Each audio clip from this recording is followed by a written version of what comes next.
What were you saying, Howard? Now we can hear you. I said not yet. Yeah. The Colgate has to be a digital coupon. Put it in.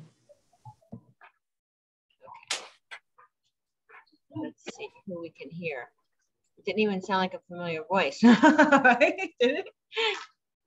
Sound like a voice I never heard of before. You. Oh, okay, we're gonna mute you again.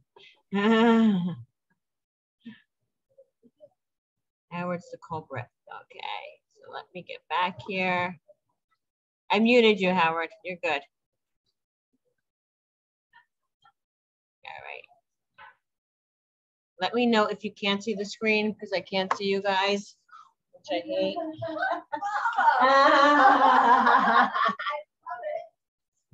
Trouble is here. Trouble just walked in the door.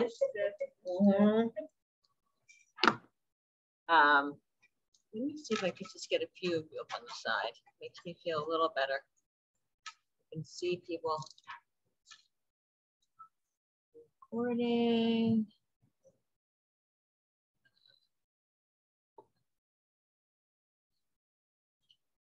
Forget it. It's too difficult. Everybody here can see my screen? Just nod your head yes or no that it's the Christmas screen. Okay, great. That's all I need to know. Thank you. Okay, so good morning, everyone. We don't see the screen, the Christmas screen. We see you. Oh, that you don't want to see. Okay. Let's find out. Thank you. So hard for me to tell what is going on here, but I'm going to share screen. That we don't want to see. Okay, now do you see my screen? It's not a Christmas screen because it's moved on, but Christmas screen? Okay, perfect. Christmas screen. Okay, thank you. So, to be successful in and now I can see you guys, that makes sense. To be successful in real estate, you must always and consistently put your client's best interest first. When you do, your personal needs will be realized beyond your greatest expectations. There's a reason why I chose that for today's beginning of our meeting, because I'm going to be going through a lot of our code of ethics today, based on my classes I took last week at Triple Play. So, does this what your head look like? Someone was talking to me yesterday and they're like, are you all right? My brain was going through so many things of getting prepared for today and what I had to get and what I had to do that I couldn't even concentrate. And that's how our brains are. They're filled with listing appointments, market conditions, marketing homes, closings, contracts, searching the MLS, right? All these things fill our heads every single day. We can't get rid of them. So that's our real estate brain. That's our real estate brain that very, very rarely gets shut off, right? It very, very rarely gets shut off. I always say it's a lifestyle real estate. It's not a career or a job because it never ends. It's 24/7, regardless of how you try to get some time off or try to take have dinner, with your family. It just doesn't work for some reason in our business. So I'm just going to go over the November Office Awards. I know they were posted on Facebook and I sent them out to you, but I haven't had a meeting since that time. So I just want to go over them in our meeting. So again, congratulations. I broke our awards down into teams and individuals. So it's a little tricky because unless an agent is considered a team in Weichert, we don't consider them a team, right? So it's just how everybody structures their business differently, and there's no set rules when it comes to how you structure either being an individual or a team, okay? But I'm going to, I switched them up because I thought it would be more beneficial for everybody in the office. So as far as team goes, Brenda Lee, the lead team, was number one as far as dollar volume. Lanny and Deb, the Pollock Weiss team, and the Elm Street group. Those were our top teams. And then as individuals, Kim Brechka, Mara Glauberg, and Joanne Vickers for dollar volume. So congratulations to everyone. And then this was our top for dollar volume. Brenda, Mara, Michael Elms, Lanny and Debbie, Joanne Vickers, Carol Polk, Phyllis Filardi, and Jeff Doninger were tied for the month. Love to see a lot of great new faces on the screen. So listings, the Brenda Lee team and Michael Elms, the Elm Street team. And as far as individuals, we have Carol Polk, Karen Crooks, and Marissa Poston. Congratulations, Marissa. Nice when someone's here face to face. And then buyers, top teams, Brenda Lee and team, and the Pollock Weiss team. Then as far as individuals for buyers, it was Kim Brechka, Mara Glauber, and Joanne Vickers. So congratulations, ladies.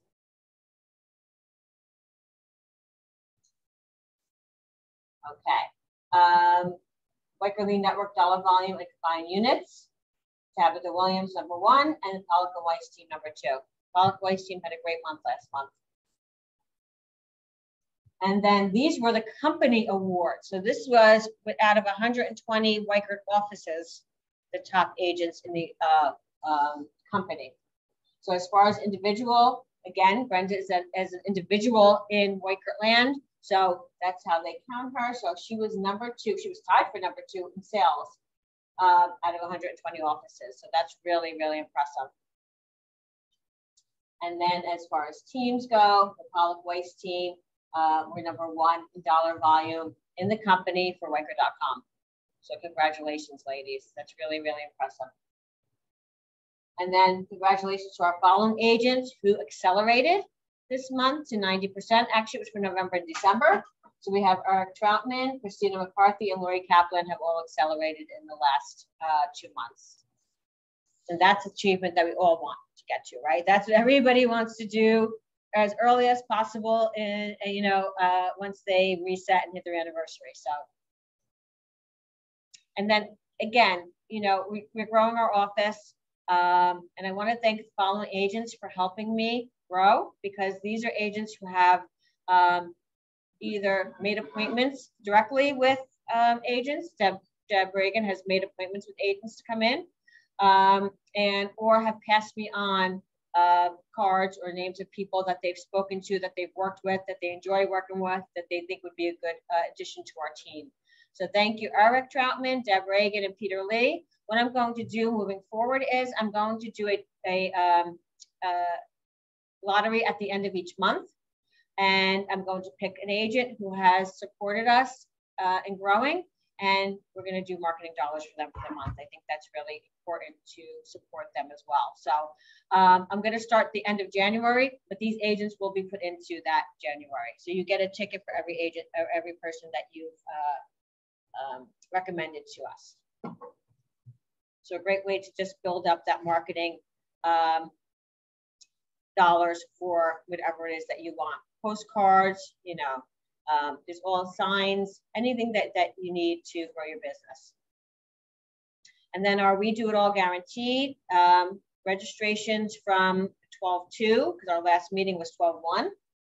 Tabitha Williams registered 5 people, Deb Reagan 2, Kelly Romero 2, Debbie Monticello 2, Carol Polk 1, and Patty Agito 1. So thank you guys for supporting and controlling your business, because that's really, really important, that these clients have the opportunity to make a decision if what they want to do and how they want to move forward in the process, right? We want to make it as convenient as possible for them.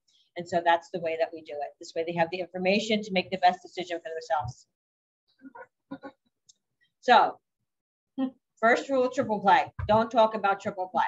Unfortunately, triple play was all over the place because of that fight. Right? It's everywhere. That fight has been a talk of, yeah, I'm not sure. I think Vin started it. Was at Vin's hotel. So we think Vin instigated it and then walked away really quickly, but we're not sure. So the latest is, yeah. The latest is that it was mortgage advisors. Yes, that was what was in the news. That it was mortgage advisors. It was 3 in the morning. I'm sure there was some alcohol involved, and unlike Anthony, and I can honestly say that because you do meet mortgage advisors when you're at Triple Play, they do have this like Napoleon complex where they're just like, I'm the best. Everywhere you walk, I'm the best. I'm the best. I'm macho. I don't know where they get it from. I know it's so. I mean, bordering on obnoxious. Most of them, like where you're like, please, I don't even want it. So I could see how it happened. Luckily, I wasn't there because I would not be the person standing there with a video camera, you know, as chairs are flying. I would be running the other way. I'm not sure who thinks that's a good idea to stand there with your phone when people are throwing chairs and punches. But again, that's not up to me. So we usually say what happens in Atlantic City stays in Atlantic City, and it's true for the most part. But I do want to share with you. I'm going to, you know, share with you one of my classes that I took. I actually took. You know, fair housing is now required as part of our CE credits, okay? And I'll share more with you why at the end of this. But I did my code of ethics and I did my fair housing along with other classes. And one of them that I thought was really important to share with you, especially right now during this time, is multiple offers, keeping it legal, ethical, and sane, okay? So this was a broker who serves on many boards in Pennsylvania, because obviously triple play is New Jersey, New York, and Pennsylvania. But the questions were very good, and I was curious to see what you guys think, and just a nice reminder to you guys of the code of ethics. You know, when I was going over it in my classes, you know, you forget a lot of the things that we promised ourselves and our clients over the years based on our code of ethics. So it's a good thing to review and remind yourself of, you know, how we should be working on a day-to-day basis. So question number one. I know you love questions and answers. Question number one, and they're all true or false. The NAR Code of Ethics requires all realtors to treat all parties to the transaction fairly. True or false? True. True. So everybody says true? True. So the answer is false. And the reason it's false is it's just the wording, guys. We do want you to treat everybody fairly. But the wording is that fair was removed from the Code of Ethics Article 1 years ago. It has been replaced with the word honestly. Oh, that's a trick question, Missy. No fair. Well, it was the whole gist. There was the gist of the whole question that we all answered. If you memorize the Code of Ethics, you would have known that answer. Oh, I'm so sorry. In your spare time, Lanny, if you memorized it. Yes, it is a living document, and it is always changing, and they do change it yearly. They do change it on a yearly basis. So I will point out that I got an ethics question correct. So you did. We're not sure. We didn't hear you say it. Let me just move your little faces for a minute. I'd like to see your faces because I know people are there, but okay. So when representing a buyer, seller, landlord, tenant, or other client as an agent, realtors pledge themselves to protect and promote the interests of their client. This obligation to the client is primary, but it does not relieve realtors of their obligation to treat all parties honestly. When serving a buyer, seller, landlord, tenant, or another party in a non-agency capacity, realtors remain obligated to treat all parties honestly. So they changed the word to honestly, and that's where that was coming from. So question 2. Since the Code of Ethics doesn't apply to sellers and buyers, because they're not realtors, and a realtor is legally and ethically obligated to work on behalf of the best interests of their clients, brokers must handle a multiple offer scenario in whichever manner the client directs. True or false?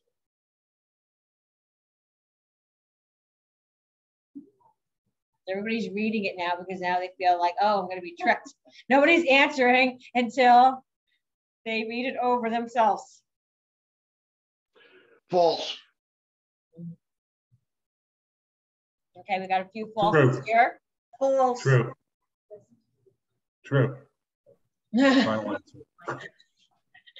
Dennis, I love you. I just want you to know that I love you. Dennis said true. Final answer. False.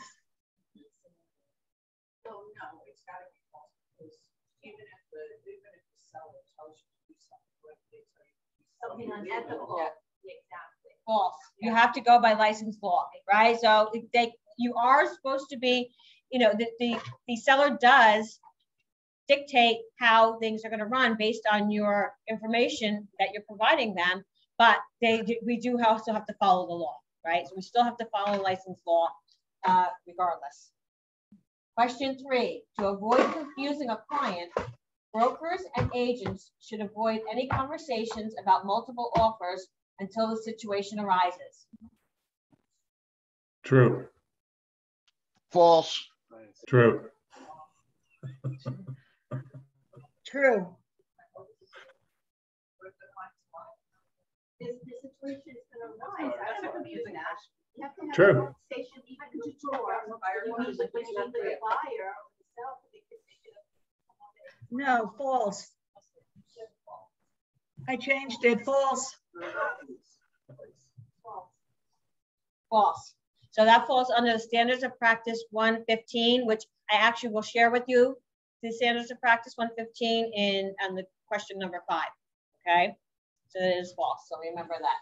Question number 4. Brokers are permitted to establish office policies about how multiple offer situations will be handled with their brokerage clients, including what information may be disclosed to potential buyers and how the brokerage will handle the use of escalation clauses, both as listing brokers and buyer's brokers.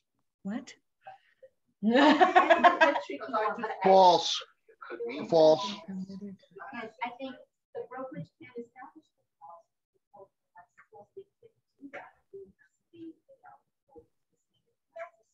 False. Hmm? Yeah. Okay. I'm going to say true. Final answer. Final answer.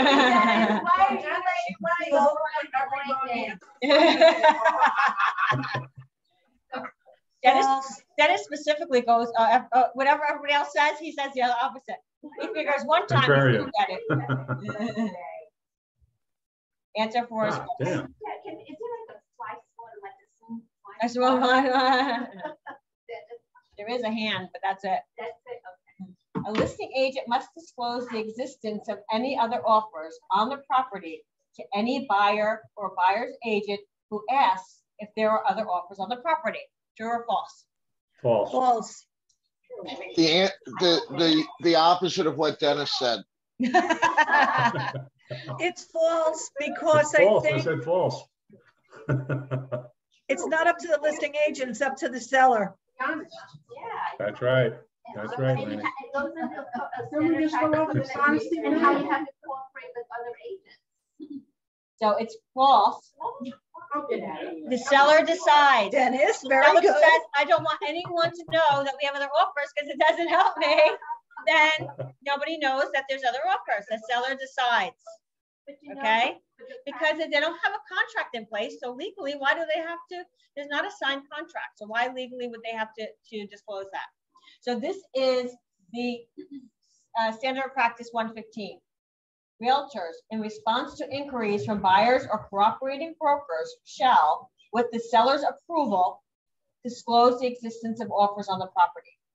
Where disclosure is authorized, realtors should also disclose, if asked, whether offers were obtained by the listing licensee, another licensee in the listing firm, or by a competing broker or another broker. So that's what the rules apply. kind of like double wording, and then it overlaps into another code of ethics where you have to cooperate with other person. Kind of like these laws.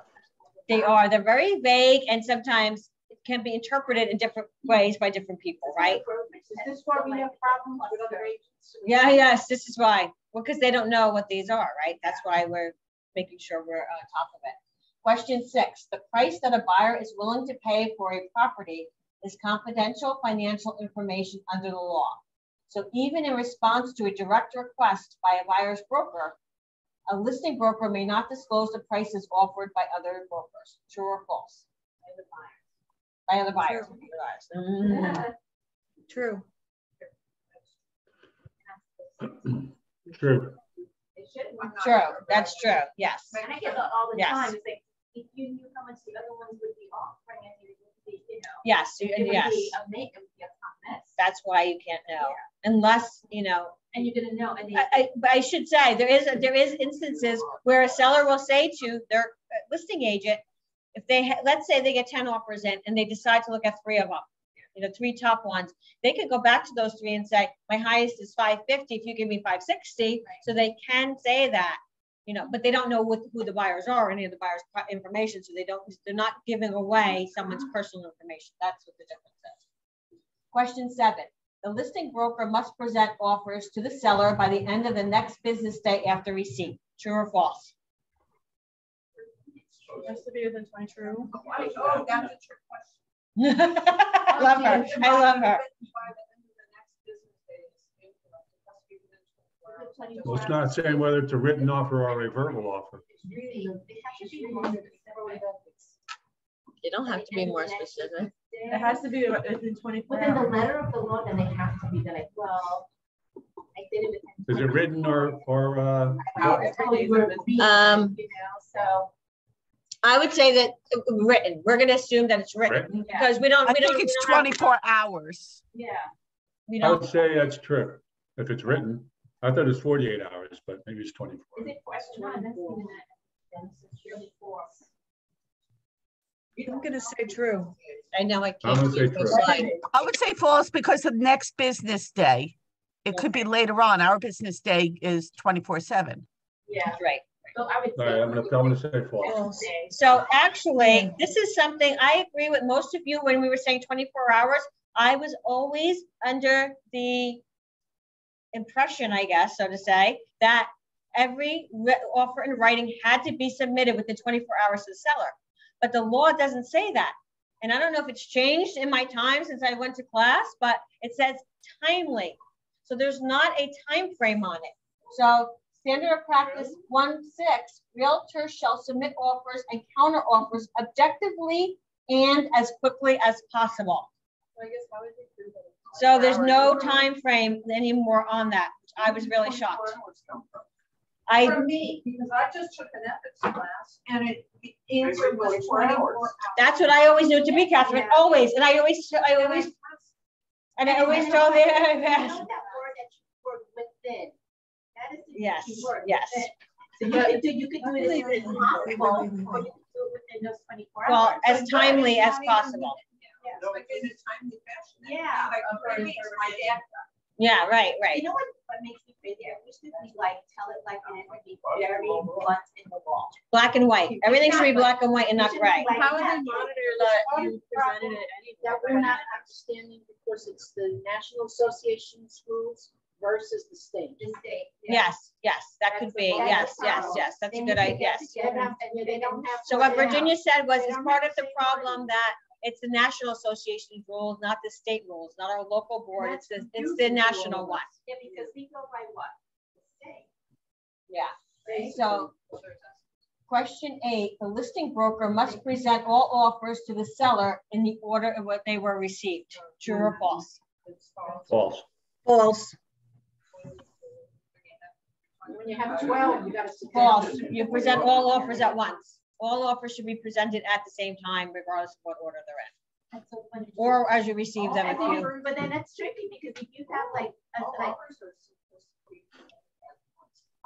No, well, let me go back. well, not get one and then if two you're days doing, I guess, highest and best, but if you're just getting an offer in and presenting it, and then tomorrow you get another offer in, you know, then they're presented that way. But not, they don't have to be presented in the same, you know, in the same order that they were received to you, is what really the question was. Question number 9, when a seller is reviewing multiple offers, the listing broker should summarize the offers and provide an opinion about which offer is the best for the seller. True or false? I'm gonna say false. Done that. False. I'm I'm gonna say false. false. They're gonna ask you your opinion. Yeah. I like the summary. They're gonna say so much. So the answer is I'm gonna say at least my False. present the facts, let the seller decide. You can point out the pros and cons. But that's kind of what you're doing. Yeah. They're gonna ask you. That's a gray one. That's a great one. Because No, what you're saying is gray. But what they're saying, I was like, you know, There's always a there's workaround. always a workaround because your professional Opinion is, you're yes. basically presenting the facts. Yes. So that's why I would reword that question, which is the way this National Association is happening. Where a seller has received multiple offers, the seller must treat each potential buyer equally in negotiations. Example, if one buyer is given the opportunity to raise their offer, all buyers must be given the same opportunity. True or false? False. True. Lanny, when Dennis beats you, that's not a good day for you. False. Seller may respond or not respond to any or all of the offers. They make the decision. So like I was saying, if the seller decides that out of 10 offers, the top 3 are the best ones, and now they want to go back to that top 3, regardless if you said best and final, regardless if you said highest and best, they can still go back to those top 3 and say, listen, if you come up to XYZ, I will move forward with your offer. So question 11, listing agent must update buyers agents on the status of the buyer offer within 23 hours of the submission of the offer. False. And I guess. False. I think it's false. False. Sometimes there is no response. Exactly. Right? I mean, that's the You know how true. you find out when you go on the MLS? Yeah. And review. And then they say, oh, I didn't let you know. I'm sorry. I thought you did. Yeah, I know. Question number 12. Where a seller is actively negotiating an offer with a potential buyer but has not yet accepted an agreement, the listing broker may refuse to present any other offers received pending the outcome of the negotiations. False. False. False.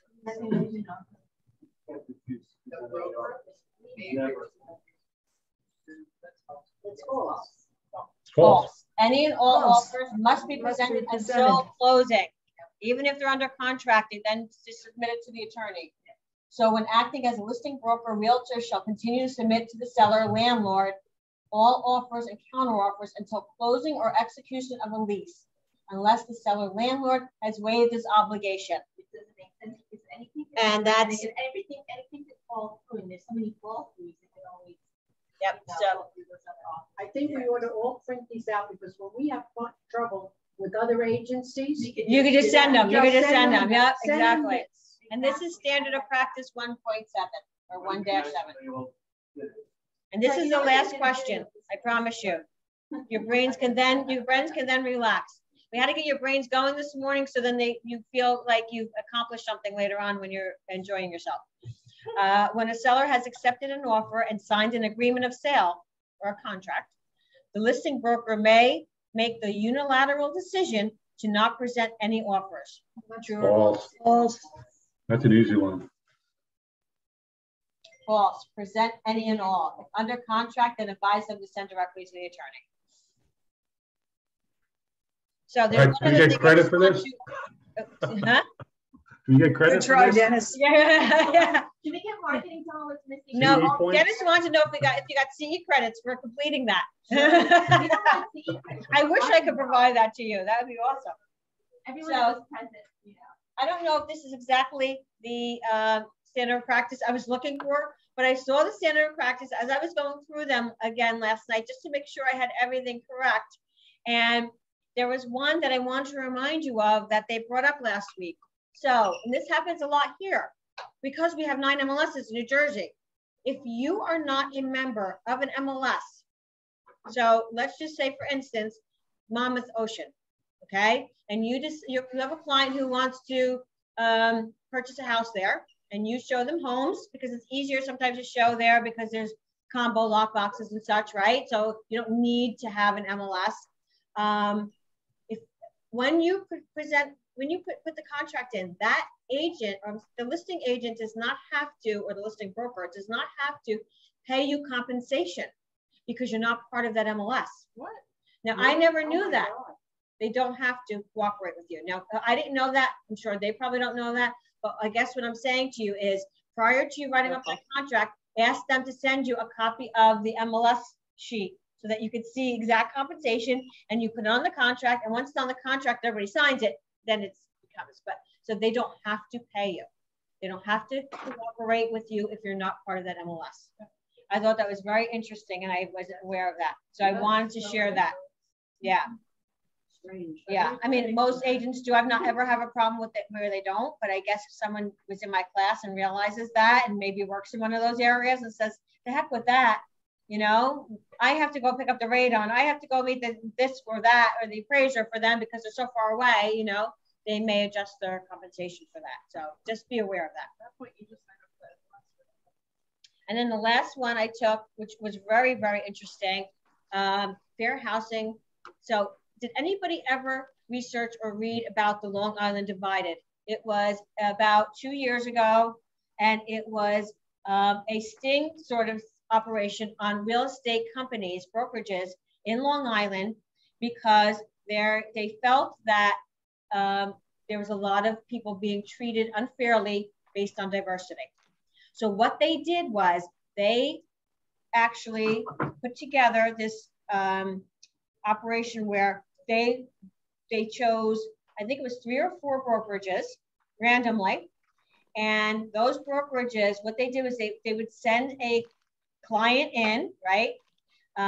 Which was an investigator, but it was a client who walked in. So whoever was on uptime or whoever got that opportunity. So again, it wasn't, they didn't pick and choose which agents got the same client, right? So they got a client who was dressed more professionally and looked a lot like they could afford a certain house, and a client who didn't. And both of those clients went to the same agent and with the same exact criteria. $500,000 home in a specific community, conventional financing, all of the, every term and everything was the same. And on camera, you can see how both people were treated differently. How one person was told that that wasn't a good area and it wasn't a good resale value for them in the future, and one wasn't told that. Okay, so I just think it's so interesting that you would want to see it or see more about it. So it was a reporter who taught the class. It was one of the reporters who was part of it. And there is a YouTube video, which I have the link on the bottom if you can barely see it, but if you go on there, you can look, you can actually look and see how it went down. They showed us a lot of videos of those agents. We saw their faces, we saw everything. And then we asked at the end, because we were all mortified by the time it was finished, how people were treated. And we asked at the end what the repercussions were for those agents. And they had to go through, you know, it was a court case, but because of what we were just talking about, a lot of the vague things or a lot of things that are interpreted differently, attorneys were able to turn around why that agent did that. And a lot of them did not get in trouble. They're still actively working as agents. No, you're not. No, not for fraud. For consumer fraud, you are not covered under E&O. It becomes your responsibility financially. So that's a good question. So again, I just wanted to share that with you. That's why I like to go to Triple Play. I know we talk about the parties and this and that, which is also a nice part of it. But I like to go because I get to pick the classes I want to learn about and what I want to know about and get a lot of great information. And then I'm able to pass it on to you. So just wanted to share that. That was great. So Laura, come on up. Who's Laura? Laura's our Terry, dearness. Laura is our new MTS. Laura, come in our thing so Terry can see you. Laura, I don't know if you, Terry, I don't know if you knew you were muted or not, but we all heard you loud and clear. That's good. I have to meet her. Hi, good morning, everyone.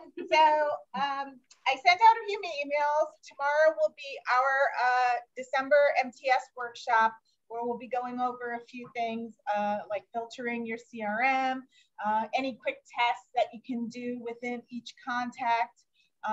These are quick, easy things, you know, that are beneficial for you to kind of understand or learn if you have any contacts in your CRM. On top of that, we're going to be going over any free marketing and materials that you can get in the Weckert Design Center.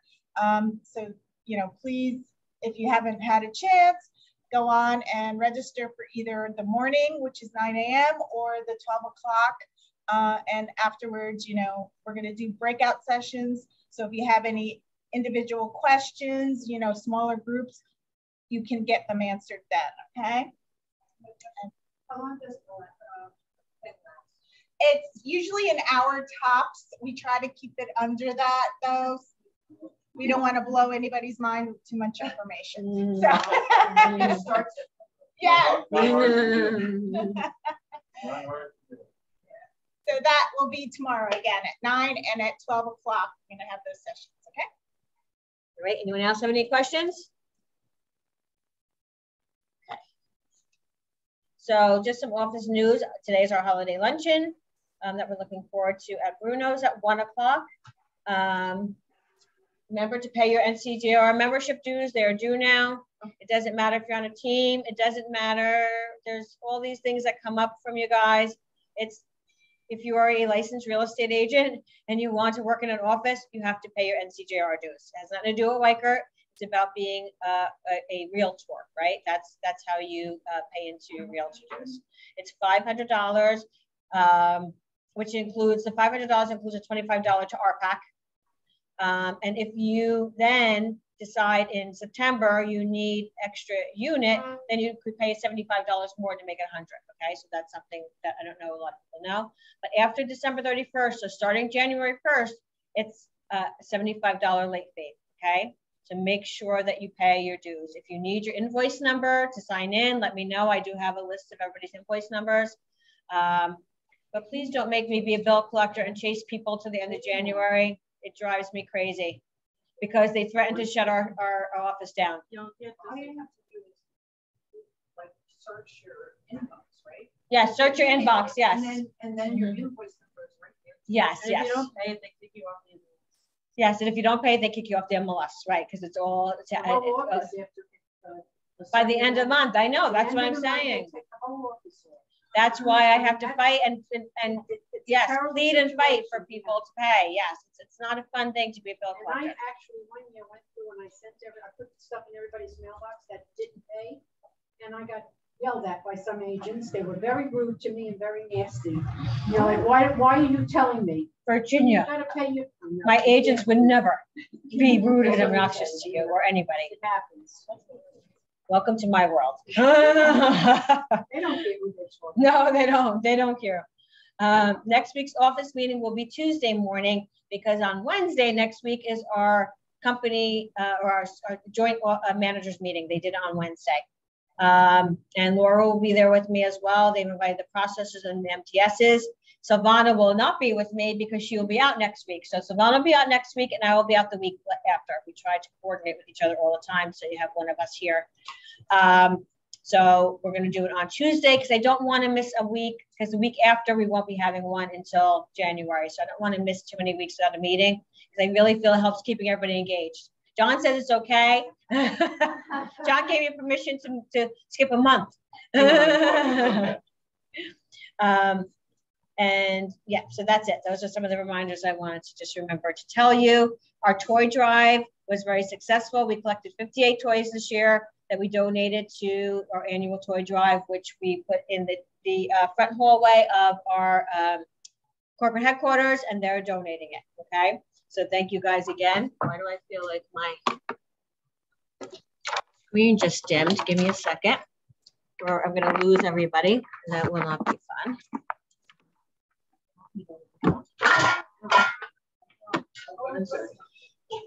There we go.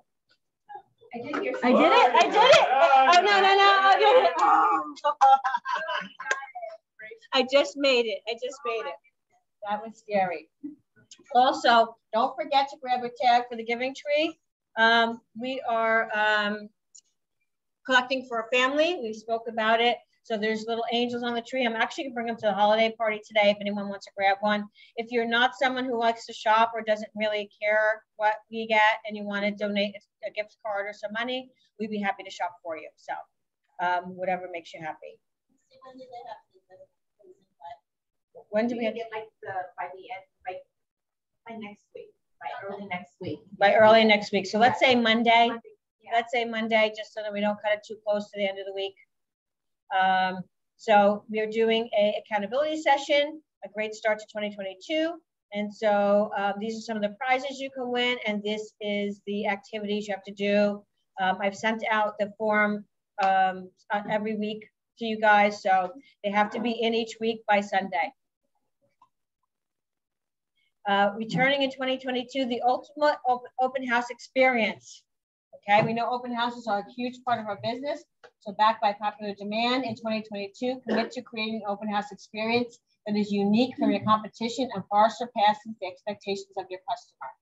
Each month we'll have a new themed experience in which we'll provide tips, dialogue, and the tools to take your open house to the next level and make a lasting impression. Coordinate and celebrate your efforts with your office team and paint the entire Weicker company and footprints yellow. So monthly planning, the first Tuesday of each month, they will co-host a live webinar to introduce a new tool and tips created to help you deliver the monthly ultimate experience to each of your guests. The third week of each month will be the nationwide open house blitz week. Themes and promotional materials will be provided to create a special event and coordinate your events within the office and take over your market. Include weekday, weekend, commuter, and hybrid open houses. Fourth week of each month, we'll announce the upcoming month's ultimate open house experience theme in the Sales Power Hour deck, which is what we have here. So new training webinars will be delivered monthly, targeted open house kits released monthly, and engagement with your peers. So share open house best practices, feedback, and market observation via your Weicker networking groups on social media and in your office, and download the monthly open house planner. So open houses are such a big part of our business. We had great success this weekend. More success on Saturdays than we did on Sunday this weekend, which is really, really quite strange, right? Saturday we didn't have as good a weather as Sunday. So I think it was double the amount on Saturday than Sunday. So don't think that. 20 on Saturday and 9 on Sunday. So we had a nice group. Buyers are still out there. They're still coming to open houses. They're still looking to buy. So make sure that you're part of that. Anthony.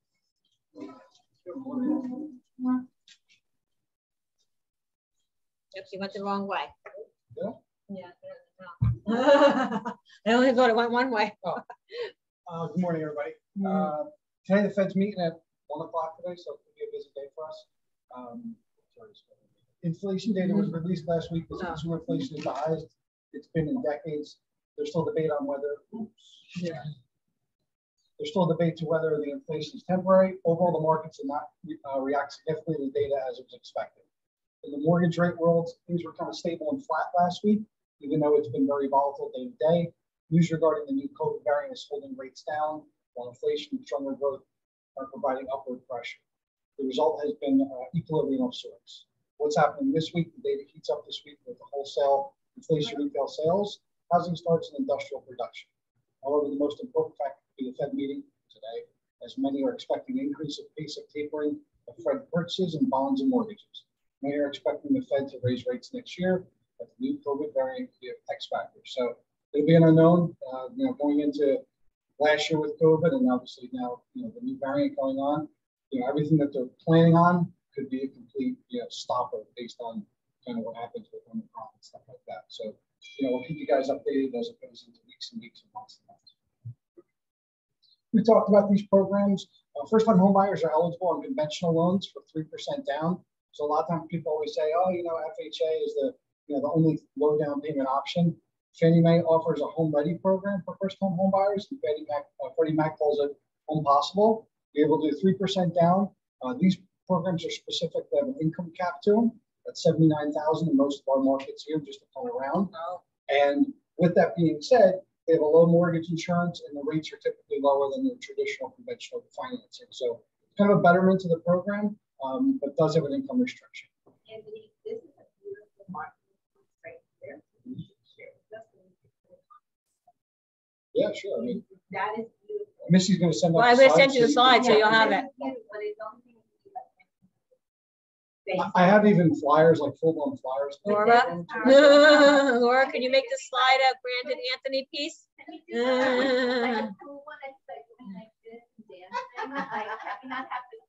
I do have a video of Anthony dancing, and it may come out today at the party. No, Anthony, don't worry. Laura got it covered. With this program, the buyer does have to do online education for first-time home buyers. Or I think anybody that's a first-time home buyer should be doing education courses, but it kind of gives you a lot of info on being a homeowner.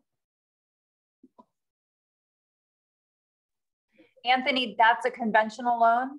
Yeah, that's Fannie and Freddie's first-time home buyer, 3% down.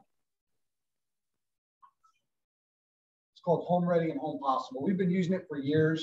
It's probably been out for maybe about 4 years now. The cool thing also too as well, with either Fannie or Freddie up top of my head, I think it's Freddie only, you could do a 2-family with 5% down. But again, income restrictions apply, the rental plays a part of it too as well. And like the credits and like the credit score. There's not, it's just the conventional credit scores, but really 680 and above is where you want to be to kind of get those benefits with the better rates and stuff. And remember, he did say there was a cap on their income. Yeah, there's a cap on income. When they rolled this program out, I was doing these things every 2 seconds because the income cap combined was like 146,000. And then they dropped it to like 72. And with inflation and everything kind of going up, it's about 79,000 in our market, like Morris Essex area. So unfortunately, it kicks a fair amount of people out that are doing like 3 or 5% down because the mortgage insurance is cheaper. So that's the only unfortunate thing. Even when people have credit scores that are a little bit non-perfect, 700, where there's can usually be a nice hit to the rate on those, there's not a hit to the rate on those. So those people are benefiting also. But with the lower income restrictions, it's harder to qualify for those folks. The people I do those loans are maybe Essex County buyers, people buying more affordable apartments. Yeah. So that's again where I always lean conventional first. And I always talk to you guys. And it's more attractive. Well, it is. So I always try to start conventional first, and if I can get those folks in those market and those type of products, I do. But sometimes, it's not for everybody, and that's where the FHA comes in. The challenge is FHA. It allows you to qualify for more of a house than a conventional loan if you compare 3 or 3.5% down, because FHA allows you to qualify for a higher eligibility with your debt to income ratio. FHA allow you to go to 56.99. Where with 3% down, typically conventional is going to stop you at like a 45. So I mean, that could be an extra $20,000, $30,000 in buying power, depending on the borrower's eligibility. So it's one of those things. But then the house comes into play on the condition of the property and stuff like that. It does. It becomes a challenge. So that's where kind of working on it day to day, house to house buyers. Okay. Any questions? All right, we'll get to our question then. Our finance question. According to CoreLogic, the average homeowner gained how much in equity from the third quarter of last year to the third quarter of this year? A, 156,000, B, 5,600, C, 56,000, or D, 16,000? D, 16,000. Final answer. D, 16,000, final answer. Dennis said D. He said D, 16,000. So D is not the answer, people. Maybe. It's gonna be wild. Well, I would love A. No, I want it to C. be A. I want it to be A. I want to be A. We all want it to be A. But it's probably, I want it to be A, but it's probably C. But I feel it's A. Notice no one's agreeing with that. Yeah. I remember average. What is Anthony? Oh, the average. The answer is C, 56,000. $56,000 from third quarter of last year, the average homeowner. Yeah. So, Average. sorry, Dennis. You can, Amazing. I can tell you something today that you cannot put your money in any account in a bank and get more than 56 cents a month on your savings anymore. So everyone should be investing in real estate, because that's really where consistently, you're going to make money back year over year. So the total gain in equity nationally was $3.1 trillion. Amazing, right? But Missy, like if you focus on that, like. Where are you going? I know, that's the thing. I think if you're in Randolph, I think it's more than that. Yeah, well, no, that's just an average. That's not, yeah. That's what we're thinking of. Like by Anthony, like some people have gotten like over $100,000 in equity in the past year. So like it's more closer to A than it is to C or whatever. Yeah, in our area, I would say it's yes, yeah, right. We have a higher average. A higher average. It's hard enough to do what I do. I start Thursday night, guys. I want you to know. I complain to Laura every day. I start Thursday night on these meeting slides. And then I don't finish till late on Wednesday night. Like, you don't realize how much you have to put into these things. It's unbelievable. So Morris Plains has 10 active listings. 2 of them are in attorney review, so we're down to 8. 6 of them are in a new construction for that new, that haven't been built yet. So that brings us down to 2 active resale homes in Morris Plains, just to give you an idea. So the actual absorption is? Right, so the actual absorption is not 10, okay? I can tell you that. Parsippany, did you ever in your wildest dreams think you would see Parsippany have 43 active homes? I could tell you in like 2008, 2009, you'd see right now it'd be 143. It's down 100 homes approximately, from my knowledge, from my experience. Yeah. Hanover has 8. East Hanover has 10. Wow. Denville 23. Randolph 24. I know I always harp on Randolph, but that was my market. That's where I did all my business, or a big part of my business. Right now, it would have been 124. Maybe got down to like the 100 and teens, maybe right now, but never ever did I think I'd see this. Town is at 6. Huh? Yeah, the spring market started. Yes, get your house on the market. Yes, like right now, please. Rockaway 37, and that's Rockaway Township. Montville 19, Clifton 80. It was 101 a few weeks ago when I last did it. Elizabeth 87. So still, these numbers are so ridiculously low. You know, it's so hard to find any homes.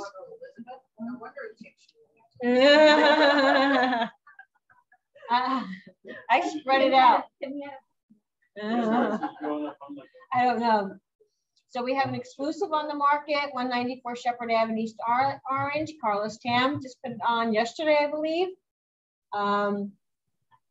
Rose Vastiello has 57 Robin Street in Rockaway for $525.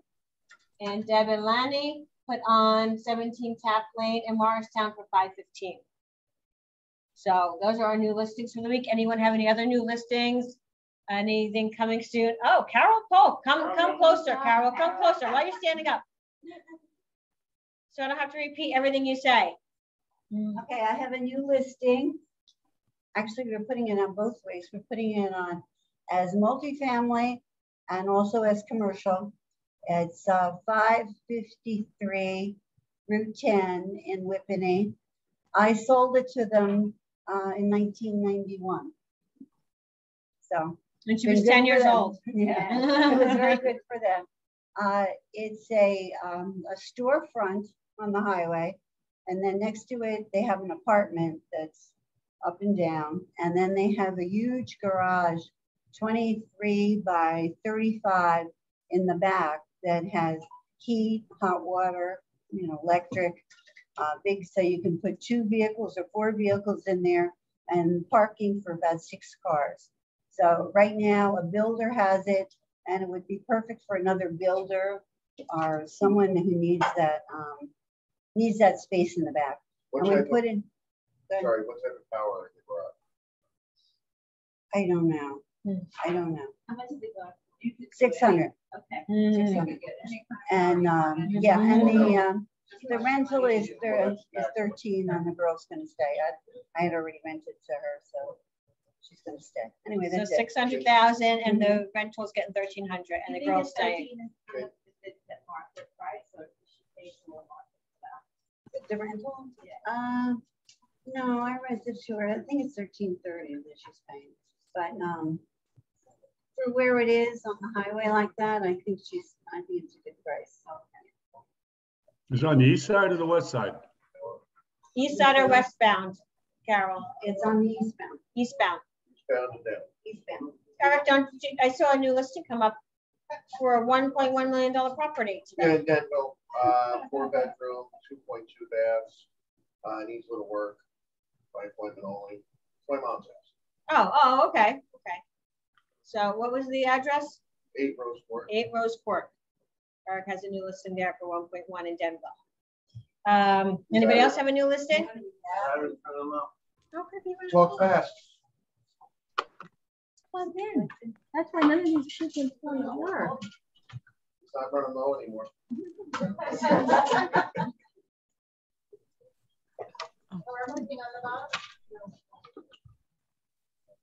It's not doing something. There's no heat on this. This isn't working. All right. Missy? Yes, I'm not sure what happened, but go, Deb. Yeah, I'd like to just talk about our listing at 17 Taft. Mm-hmm. It's great. You could walk to town. It's a really great location. It's a 2-bedroom, 2.5 bath. There's 2 balconies, one on the first level, and one on the second level from the primary bedroom. It's great, clean, nice listing, hardwood floors. So bring your clients. Thanks, Deb. Mm-hmm. I did it. I found one that works. Okay. Anybody else have anything they want to share? Okay, that's the end of the meeting. I didn't have to fix it. I'm exhausted already. I look forward to seeing you guys, those who are attending today. It'll be a nice time. We have about 40 agents showing up. And the rest of you, hopefully I'll see you next Tuesday morning for our next office meeting. Have a great day, guys. Yes, Missy, one question. Tell me again, are we having a meeting the week that you're gone? No. No, so next week will be on Tuesday, and then it won't be until the new year, the following one. Okay. Yeah, so the week of December 25th or whatever, or no, I'm sorry. The week between Christmas and New Year's. New Year's, no. Yes, correct. Bye. Bye. So, Bye-bye. Missy, I had